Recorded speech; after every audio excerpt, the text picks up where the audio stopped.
안녕하세요, 순살입니다. 한 주 동안 난리가 났죠. 아주 은행이 파산을 하면서 미국에서는 뭐 역대급, 역대 2위, 3위급 은행 파산 사건이 일어났고 중소형 은행들이 문을 닫고 있고, 그리고 유럽에서는 몇 년째 이미 이슈가 됐던 크레딧 스위스라는 이 스위스 은행이 유동성 위기에 처했죠. 저는 개인적으로 이제 2008 리만 사태 때, 2020 팬데믹 사태 때, 그리고 이번 사태 때 시장을 계속 보고 있었는데, 사실 가장 걱정이 안 되는 시간이긴 한 것 같긴 합니다. 유동성 문제는 가장 역대급으로 크다고는 하는데, 저는 개인적으로 사실 그렇게 걱정이 되진 않는 사태고, 그 이유를 아래서 살펴보면은, 일단 이거는 일주일이 거의 다 된 이슈인데, 실리콘밸리 은행은 결국 파산을 했죠.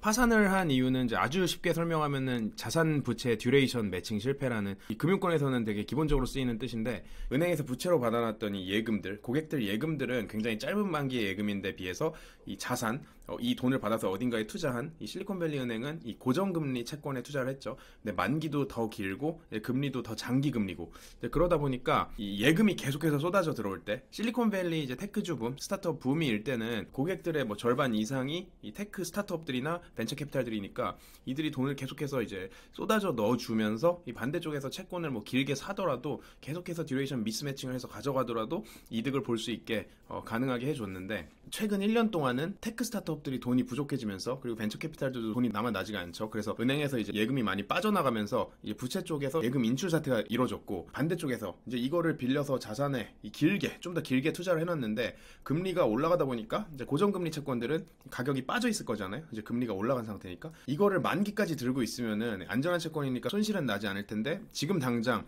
이제 유동성 때문에 이 고객들한테 예금 돌려줘야 되니까 이거를 이제 울면서 팔아서라도 돌려줘야 되는 이런 상황들에서 각종 문제들이 생기다가, 결국에는 이 이슈가 이 실리콘밸리 내에서도 이 예금주들 사이에서도 빠르게 온라인에서 소문이 돌다 보니까 뱅크런이 일어났죠. 그러면서 정말 얘기가 나온 지 이틀 만에 파산하는 사태가 있었고, 그래서 이 차트 보시면은 이 실리콘밸리 은행에 들어온 예금 규모예요. 이 예금 규모가 이 테크 스타트업 붐과 함께 실리콘밸리 은행 자체도 하나의 스타트업의 느낌으로 엄청나게 힙한 은행으로 떴었죠. 이렇게 떴다가 2020년 팬데믹 붐 때는 진짜 스타트업들 밸류에이션이 엄청 치솟을 때니까 이 벤처 캐피탈 돈, 그리고 거기서 투자받은 스타트업들이 돈을 여기다 예금해 놓으면서 예금이 이렇게 들었다가, 그 다음에 이제 작년 1년 동안은 빠져나갔죠. 엄청나게. 그러면서 이 빠져나가는 예금 플러스 금리 올라서 이 투자해놨던 거 손실난 거, 그래서 이 이중타를 맞으면서 실리콘밸리 은행은 파산을 했고, 예금 베이스를 보시면은 굉장히 고객층이 테크 스타트업들로 몰려있는 걸로 확인할 수 있죠. 은행이 고객 예금 베이스를 늘리기 위해서 노력을 하는 이런 행위들이 이제 뻘짓이 아님을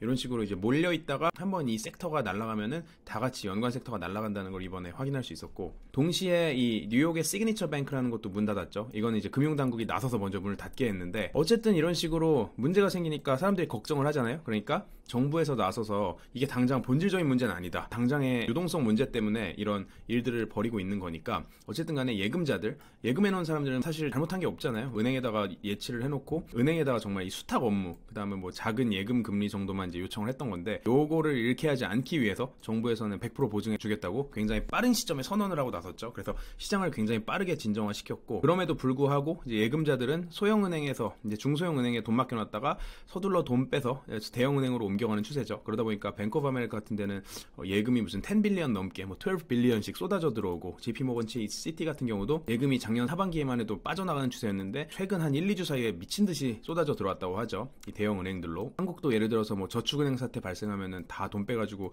대형 5대 시중은행에 돈 옮겨가는 거랑 비슷한 추세라고 보면 될 것 같고, 어쨌든 간에 이게 금융 시스템 전체의 문제가 아니고 각 개별 은행들의 문제다 보니까, 이 은행권, 이제 금융권 입장에서도 사실 신뢰가 굉장히 중요하잖아요. 이 모든 게 신뢰를 기반으로 운영되는 시스템인데, 이 뱅크런이라는 게 일어나고 그 신뢰가 줄줄이 무너지다 보면은 결국에는 모든 시스템이 다 망가질 수가 있으니까, 연준에서도 나서서 은행 기간 대출 프로그램 돈 미친 듯이 쏴주겠다, 빌려주겠다라고 했고, 그 다음에 이제 각종 대형 은행들이 십시일반으로 모아서 오늘 힘든 은행들에다 예치를 시켜주기로, 예금을 잠깐 이제 땜빵을 해주기로 선언을 했죠. 그런 식으로 도와주고 있고, 그럼에도 불구하고 파산하지 않은 중소형 은행들 같은 경우에는 주가가 60%씩 오르락 내리락 하고 있고요. 그리고 이런 은행들의 돈을 넣어놓은 회사들, 테크 스타트업들 같은 경우에는 월급을 줘야 되는데 월급이 이제 묻기를 걱정이라던가, 이커머스 회사 같은 경우에는 셀러들한테 판매금 정산을 해야 되는데 이런 걸 이제 미룬다거나 하는 식으로 유동성을 지금 최대한 땡기려는 노력을 하고 있죠. 참고로 이 차트 같은 경우에는 채권 시장의 변동성을 나타내는 차트인데, 금리도 미친 듯이 오르락 내리락 하고 있죠. 이 사태 때문에 바로 직전까지만 해도 파월이 이제 매파적인 발언하면서 기준금리 더 오른다,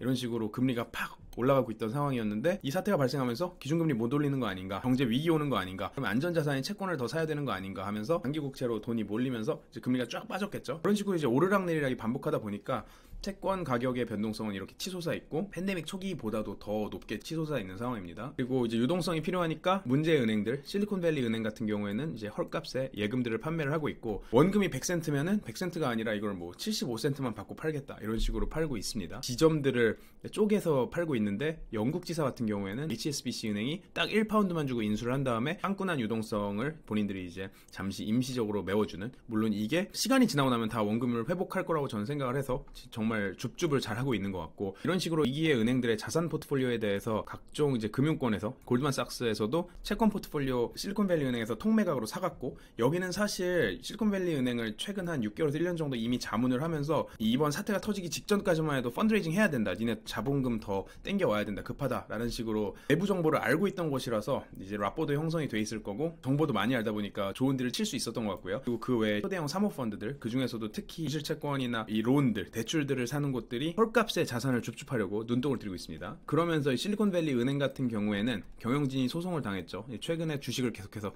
알면서도 팔아왔다, 요 건 때문에 소송을 당했고, 그러면서 동시에 리스크 오피서, 사실 시중은행 같은 경우에는 리스크 관리가 돈을 버는 것보다 안전성이 더 중요할 수도 있는 이런 기업들인데, 리스크 오피서가 1년째 거의 제대로 된 오피서가 없던 걸로 밝혀졌죠. 작년 4월부터 실질적으로 공석이었고 12월에 후임자가 들어오긴 했는데 뉴욕에서 원격 근무하고 있었다. 실리콘밸리 은행은 실리콘밸리에 있는데, 그래서 요런 이제 논란도 있는 상황입니다. 그래서 어쨌든 이런 유동성 위기를 해결하기 위해서 연준에서 미국 은행들에 빌려준 돈이 얼마냐, 최근 일주일 동안 빌려준 돈만 정말 미친듯이 치솟았습니다. 그래서 보시면은 리만 사태 때보다도 훨씬 더 많이 빌려갔어요. 그 팬데믹 때는 정말 귀여운 수준이었죠. 근데 뭐 이만큼 빌려줬다는 거는 연준에서도 이렇게 해야만 한다, 안 그러면 우리도 큰일 난다, 해도 된다 라고 판단을 했다는 뜻이에요. 왜냐면은 펀더멘탈 자체엔 사실 문제가 없었으니까. 그리고 시선을 이제 유럽으로 돌리면은 크레딧 스위스 같은 경우에는, 여기는 사실 2년 전에 이제 빌황, 아르케고스 캐피탈이 주요 은행들로부터 레버리지 땡겨가지고 각종 테크 주식에 투자했다가 탈탈 털리면서 이 레버리지를 제공해줬, 돈을 빌려줬던 은행들까지 같이 손실을 입는 사태가 있었죠. 그 중심에 있었던 회사 중에 하나가 크레딧 스위스고, 크레딧 스위스는 그거 외에도 뭐 각종 문제들이 많았어요. 하여튼 최근 2년 동안. 그래서 이 회사가 한 3년 전, 이제 팬데믹 시작 직전 정도까지만 해도 글로벌 탑티어, 투자은행 같은 경우에는 버즈 브래킷이라고 해가지고 탑티어 은행들 이제 몇 군데, 한 8, 9군데를 뽑아서 글로벌리 같은 리그로 생각을 하는데, 유럽에서는 이제 대표적인 은행들이 뭐 크레딧 스위스나 바클레이스, 도이체뱅크는 요새 좀 힘들한 것 같고, 아니면 뭐 UBS, 뭐 그런 몇 가지 은행들이 있었는데 거기서 이제 빠르게 탈락을 해버리고 몰락을 하고 있는 곳이죠. 그래서 상업은행이랑 투자은행 보면 분리해서 투자은행은 아예 그냥 스핀오프 시켜버리고, 크레딧 스위스 퍼스트 보스턴이라는 예전에 몇십 년 전에 쓰던 브랜드명 되살려가지고 노선을 따로 가고, 이런 식으로 회사가 쪼개지고 있는 좀 힘든 상황이고요. 어쨌든 여기도 계속해서 은행 상황이 안 좋다 보니까 이 뱅크런이 일어나고 있고, 요 예금이 미친듯이 줄어들고 있죠. 자본금이 부족한데 지금 최대 주주인 사우디 중앙은행 같은 경우에는 현재 지분율 10%인데 여기서 더 늘릴 생각은 없다. 그리고 크레딧 스위스 이제 회계장부에 대해서도 이게 과연 믿을 수 있는 수치인가에 대한 논란도 나오고 있고, 뭐 그러다 보니까 워낙에 시스테마티컬리 스위스에선 중요한 은행이다 보니까 결국엔 뭐 UBS 아니면 크레딧 스위스인데, 한쪽이 망해버리면 안 되니 스위스 중앙은행에서 구제금융 의지를 선언을 했고, 실제로 53 빌리언 달러 규모로 크레딧 스위스 전체 자산의 6%가 넘는 이제 어마어마한 돈을 긴급 구제금융 해주겠다고 했죠. 그리고 뭐 실제로 망할 것 같으면 한 번 더 쏴줄 수도 있을 것 같은데, 은행들이 망하지 않도록, 그래서 이 뱅킹 시스템이라는 것 자체가 무너지지 않도록 당국에서도 눈여겨서 주의 깊게 보고 있는 상황이고, 어쨌든 큰 차이는 미국의 은행 파산 사태는 저의 개인적인 의견이지만 제 생각에는 펀더멘탈보다는 좀 시장, 물론 운영을 좀 너무 포지션을 몰빵해서 운영한 이 리스크 분산이 제대로 안 된 건 맞지만, 어쨌든 펀더멘탈이 좀 안전한 자산들을 사놓은 상태로 듀레이션 미스매칭 정도로 망하더라도 기다리면은 원금을 회복한다 정도의 일이라면, 크레딧 스위스 같은 경우에는 워낙에 뻘짓을 많이 해놔가지고 여기는 펀더멘탈리 좀 위험할 수도 있는 이런 은행인 것 같습니다. 물가랑 경제지표가 사실 이번 주에도 중요한 이슈였는데 이 은행 파산 사태 때문에 묻혔죠. 어쨌든 빠르게 짚으면은 이 CPI 같은 경우는 2월 달에 미국에서 6%까지 내려왔죠. 그래서 차트 보시면은 계속 내려오고 있고, 물가 잡혀가고 있고, 파란색 이 서비스 물가는 계속 오르고, 하얀색 그츠 상품 물가는 계속해서 오르는 폭이 거의 빵에 가까워지고 있고, 이 추세는 일단 계속 될 것 같고요. 그래서 어쨌든 물가가 잡히는 건 좋은 신호죠. 금리를 더 적극적으로 올리지 않아도 된다는 신호예요. 그리고 하나 더 하는 거는 인슐린 가격도 내려가고 있습니다. 미국에서는 이 헬스케어 비용 중에서 특히 당뇨를 앓고 있는 환자가 많기 때문에 인슐린 가격이 굉장히 중요한데, 지금 일라이 릴리부터 시작해서 노보 노디스크 그리고 이번엔 또 사노피까지 인슐린 가격을 75에서 78%씩 깎으면서 가격을 깎아주는 모습이고, 그리고 이 인플레는 앞으로 더 잡힐 것 같은 것이 쉘터, 이 주거 비용은 집값 내려간 게 아직도 인플레 CPI 지표에 반영이 안 됐어요. 그래서 이 하얀색 주거 비용이 아직도 올라가고 있는 상황이죠. 그래서 이게 후행적으로 반영이 되게 되면은 이 CPI 지표 자체는 한순간에 확 내려올 수 있다. 그래서 연준 입장에서도 금리를 덜 올려도 되는 거 아니냐라는 기대감이 시장에서 커지고 있죠. 그렇기 때문에 골드만삭스는 금리 아예 동결 전망도 내놨고, 노무라 같은 경우는 이번에 심지어 금리 인하한다는 파격 전망을 내놨죠. 어쨌든 바로 다음 주가 3월 FOMC인데 기준금리 25bp만 올리거나 동결하는 게 지금 시장의 대세 뷰입니다. 한편 유럽 같은 경우에는 이런 여러 가지 문제에도 불구하고 일단 빅스텝 했죠.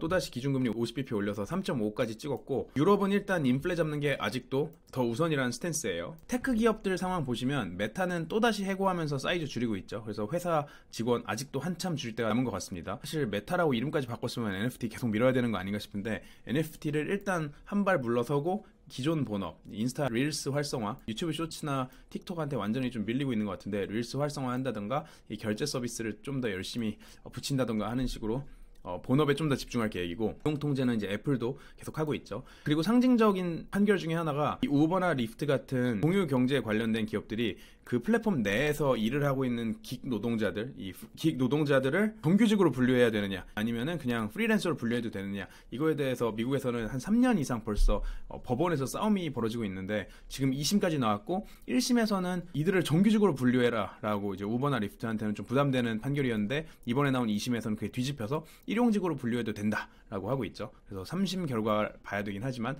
다시 어쨌든 우버나 리프트가 역전을 한 상황이긴 하고, AI 챗봇 같은 경우에는 이제 마이크로소프트 빙 같은 경우에는 한 달 만에 DAU 1억 명 돌파했죠. 오픈 AI라는 가장 앞서 나가는 AI 챗봇을 등에 업고 가고 있는 곳이 마이크로소프트고, 이들의 서비스인 이 챗 GPT라는 거는 이 디스코드, 이 메신저죠. 게임용 메신저, 그리고 크립토 메신저, 그리고 GM 자동차에서도 도입하려고 하고 있고, 삼성전자에까지도 도입되고 있다고 합니다. 그리고 거기에 대항해서 바이두가 중국판 AI 챗봇을 내놨는데, 발표회에서 현장 시연 안 하고 녹화 시연만 했다고 해요. CEO가 아직 이 테스트 결과에 자신이 없어하는 모습이었고, 그러다 보니까 시장에서는 일단 실망을 했고, 그리고 이게 뭐 중국 공산당의 이제 컨텐츠 검열이 들어간 챗 GPT여가지고 반쪽짜리 아니냐, 이런 논란들도 아직까지 계속 있는 상황입니다. 공급망 옮기는 문제 관련해서 세계적으로 제조업 공급망을 중국에서 인도나 베트남 쪽으로 옮기고 있죠. 그리고 애플이랑 폭스콘이랑 같이 힘을 합쳐서 이제 생산 기지를 인도로 확장하고 있는데, 인도를 노동법까지 바꾸는 데 성공을 했어요. 일을 더 많이 시킬 수 있는 거죠. 기존에는 한 교대당 9시간씩 할 수 있으면 이제는 12시간씩 2교대 생산 가능. 사실상 24시간 풀로 인도에서 사람들 돌려서 생산을 하겠다는 거죠.